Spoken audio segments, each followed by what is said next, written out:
Guys, इस video में हम ये ओवरलोड रिले के बारे में डिस्कस करेंगे। ये क्यों ये ये क्योंकि जो हमारा ओवरलोड रिले होता है वो जो है कि ये कॉन्टैक्टर के ये बाद में यूज होता है। किस लिए यूज होता है कि अगर हम कोई लोड दें, अगर ये कोई लोड जैसे कि ये मोटर दे दी हमने, तो मोटर ये 3 फेस इंडक्शन मोटर दे दी है हमने। तो उस मोटर में क्या होती है कि जब क्या होती है, अधिकतम लोड के ये कारण जो है उसमें कुछ ये फाल्टेड होने लगती हैं। उन्हीं को रोकने के लिए जो है कि हम ओवरलोड रिले का यूज करते हैं। ठीक, तो ये जो ओवर लोड रिले है, इसके ये बारे में अच्छी तरह से हम समझेंगे इस वीडियो में, बहुत ही अच्छी तरह से। ठीक, तो स्टार्ट करते हैं क्या, ओवरलोड रिले। ठीक, तो यहाँ पर हम लिख सकते हैं क्या, ओवर लोड रिले। ठीक, यहाँ से हमने ये क्या लिखा, ओवरलोड रिले के बारे में। तो ये दरअसल जो ओवरलोड रिले होता है और जो ये थर्मल रिले होता है, जो क्या होता है, ये थर्मल रिले जो होता है, ये क्या है ना कि ये दोनों हम कह सकते हैं दोनों सेम है। ये दोनों क्या है, ये बराबर है। ये दोनों इक्वल टू, यानी ये बराबर है। ठीक है ना। ये कैसे बराबर है, इसके बारे में पहले अच्छी तरह से ये समझते हैं। ठीक है, तो ये कैसे बराबर है कि जब किसी मोटर में, यहाँ पर हम लिख सकते हैं, जब किसी मोटर में, ठीक, यहाँ पर हम लिख सकते हैं, ये क्या है, एक मोटर हमारा है, ये क्या है, मोटर है। ठीक, ये हमारा क्या है, मोटर है। तो हम कह सकते हैं ये जब किसी मोटर में अगर ओवरलोड हुआ, ये क्या हमारा, ये सॉफ्ट है। तो ये सॉफ्ट पर अगर हम अधिक लोड देते हैं, ठीक, अगर किसी मोटर में ये सॉफ्ट के द्वारा अधिक लोड यहाँ पर हम देते हैं, तो इस मोटर में होता क्या है, इस मोटर में होता ये क्या है कि यहाँ पर ओवर ये करंट उत्पन्न होने लगती है। मतलब कि ओवर ये करंट उत्पन्न होने लगती है। ये कैसे उत्पन्न होने लगती है कि हम ये जानते हैं कि अगर ओवरलोड हुआ तो यहाँ पर ये क्या होने लगता है, ये करंट जो है ये काफ़ी अधिक आने लगती है। ये काफ़ी तेज आने लगती है उसके स्टेटर वाइंडिंग पे। तो जब काफ़ी अधिक ये करंट ये लगेंगी, तो वहाँ पर होता क्या है कि जब अधिक ये करंट आई, तब उसमें ये जो है कि एक हीट उत्पन्न होगा। एक क्या उत्पन्न होगा, हीट उत्पन्न होगा। कैसे उत्पन्न होगा, ये जैसे कि हम जानते हैं कि जो हमारा किसी भी कंडक्टर में अगर अधिक ये करंट फ्लो करे, तो वहाँ पर एक I²R हीट उत्पन्न होने लगती है। तो वो चीज़ यहाँ पर भी होने लगेंगी कि जब ओवरलोड हुआ तो यहाँ पर एक ओवर ये करंट होने लगेगी। जब ओवर ये करंट का फ्लो होगा, तो वहाँ पर एक ये हीट उत्पन्न होने लगेगी। तब क्या होने लगेगी, हीट उत्पन्न होने लगेगी। तो वहाँ पर जब हीट उत्पन्न होने लगेगी, तो भाई तब टेम्परेचर तो होगा ही। तो वही जो टेम्परेचर होगा, वही टेम्परेचर क्या है, ये थर्मल रिले। तो हम यहाँ पर जो ओवरलोड रिले है, वो लगभग टेम्परेचर रिले के मतलब या बराबर है। तो हम कह सकते हैं जो हमारा टेम्परेचर रिले है, वही जो है कि हमारा ये 3 फेस इंडक्शन मोटर में यूजफुल है, यूज करते हैं। ठीक, उसे हम ओवरलोड रिले भी कह सकते हैं, और ये थर्मल रिले भी कह सकते हैं। ठीक, यहाँ से हमने ये देख लिया। अब ये कैसे देख लिया, अभी हमने बताया। ये जैसे कि यहाँ से हमने देखा कि हीट उत्पन्न होने लगा, उसके बाद क्या हुआ, टेम्परेचर उत्पन्न। जब टेम्परेचर, और ये थर्मल का मतलब होता है कि टेम्परेचर का घटना बढ़ना, ये थर्मल, ठीक, थर्मल रिले।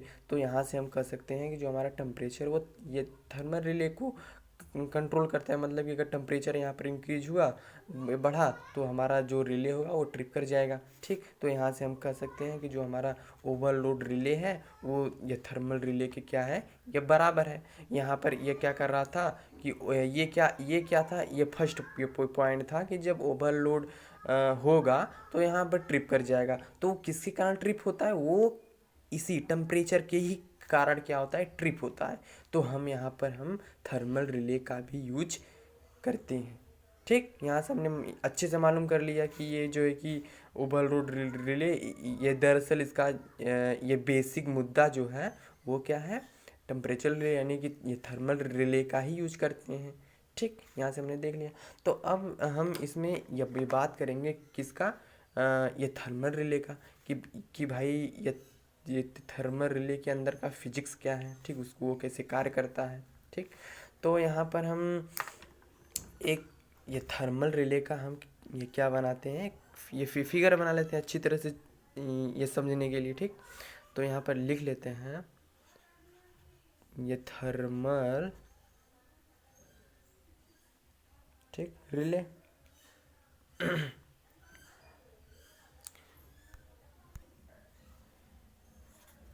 ये थर्मल रिले, ठीक। यहाँ से हमने ये बना लिया। तो ये थर्मल रिले, ये कैसे इसका ये डायग्राम बनता है, इसके बारे में हम देख लेते हैं। उसका वर्किंग भी देखेंगे, उसमें क्या क्या लगता है उसके बारे में भी देख लेंगे, ठीक। ये तो अभी ये बनाते हैं कि यहाँ पर ये एक बॉक्स बना लेंगे ऐसे। फिर उसके बाद यहाँ पर हम एक ऐसे बना देंगे, ऐसे हो जाएगा, फिर ऐसे, फिर ऐसे हो जाएगा, ठीक।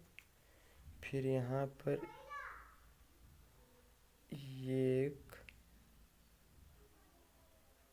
दो, ये क्या होगी, ये फिक्स कांटेक्ट होगी, और ये क्या होगी, मूविंग कांटेक्ट होगी, ठीक है ना, मूविंग कांटेक्ट होगी, कंडक्टर का कांटेक्ट होता है, कंडक्टर का, ठीक। तो यहाँ से हम यहाँ से ये टू ट्रिप कर सकते हैं, यहाँ से टू ट्रिप, ठीक। तो इसमें क्या होती है कि इसमें ये बायोमेटेलिक या मटेरियल का पत्ती बनी होती है। जैसे एक पत्ती ये हो गई, एक पत्ती ये हो गई, ये ढेर सारे पत्ती मिलाकर जो है कि एक ये मोटा, ये ढेर सारे पत्ती मिलाकर एक ये मोटा जो है वो बना लेते हैं, रॉड बना लेते हैं, ठीक। तो यहाँ पर ये हो गई। तो इसके नीचे जैसे कि यहाँ पर एक हम हीटिंग एनर्जी लगा देंगे, यहाँ पर एक हीटिंग एनर्जी लगा देंगे, ठीक। तो यहाँ पर हम लिख सकते हैं हीटिंग एनर्जी, ठीक। यहाँ से हम इनपुट देंगे, ठीक। तो ये हो गया हमारा, ये हमारा हो गया ये थर्मल रिले, ठीक है। तो अब देखते हैं ये कार्य कैसे करता है, ठीक। तो यहाँ पर होता क्या है कि यहाँ से एक स्प्रिंग के द्वारा हम सेटअप कर लेते हैं, यहाँ पर स्प्रिंग के द्वारा, ये हमारा क्या है, स्प्रिंग है, ठीक। ये हमारा क्या है, स्प्रिंग के द्वारा हम यहाँ से कनेक्ट कर लेते हैं। तो यहाँ पर होता क्या है कि ये जब हमारे मोटर में ये क्या होती है,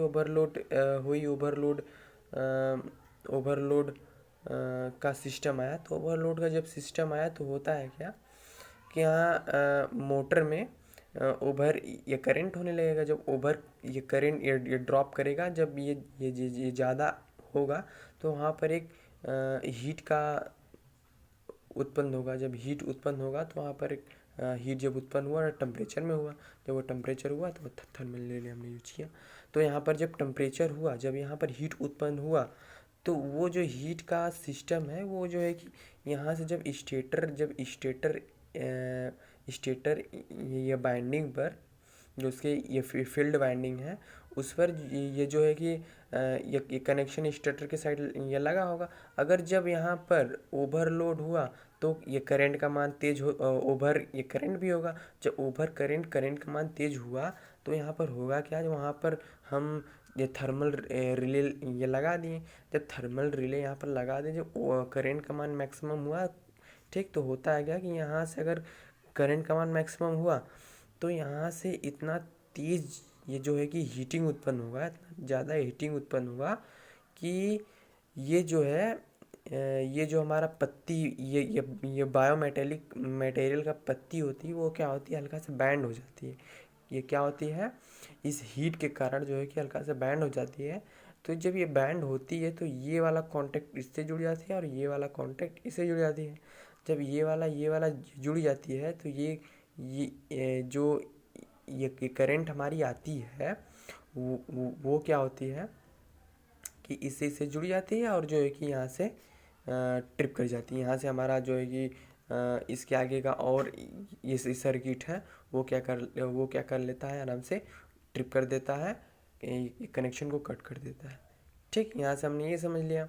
तो एक और देख लेंगे जो है, यहाँ तो हो गया ये थर्मल रिले, ये जैसे कि हमने ये बात की, ठीक। तो अब हम देख लेते हैं ओवरलोड रिले, ये भी ये क्या होता है, ठीक। तो इसके बारे में देख लेते हैं। लगभग दोनों ये सेम ही है, यूज होते हैं। ये दोनों ये 3 फेस इंडक्शन मोटर में ही यूज होते हैं, तो इसलिए ये दोनों ये बराबर है। उसका वर्किंग भी देख लीजिए, जैसे हमने ये बताया, ये दोनों सेम है।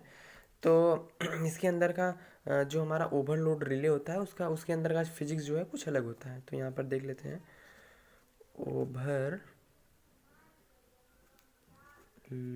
रिले, इसके बारे में भी देख लेते हैं, ठीक। तो जो हमारा ये ओवरलोड रिले होता है वो क्या होता है कि जो इसका ये कॉइल्स होते हैं, कुछ ऐसे होते हैं। यहाँ पर एक ऐसे हम बना लेते हैं, ठीक। फिर ऐसे होते हैं, फिर यहाँ पर भी एक कॉन्टेक्टर ये कॉन्टैक्ट होता है, कॉन्टेक्टर नहीं, कॉन्टैक्ट होता है। फिर यहाँ से हम एक उसका ये बेस बना लेते हैं। फिर यहाँ पर ये बाइंडिंग कर लेते हैं, ठीक है, ऐसे, ठीक। जो A1 और यहाँ से एक और बाइंडिंग आएगी A2, ठीक। A1 A2 जो है कि इसका क्या है, ये बाइंडिंग है। इसका जो यहाँ पर ये बाइंडिंग कर रहे हैं और जो है कि यहाँ से ये फिक्स्ड होगी, मतलब कि ये इससे ये जुड़ी होगी ये बाइंडिंग से, ठीक। ये बाइंडिंग के अंदर का जो मेटल इससे इसके अंदर से ये जुड़ी होगी, ठीक है। और ये वाला यहीं तक ख़त्म है कि ये अप डाउन होता रहे।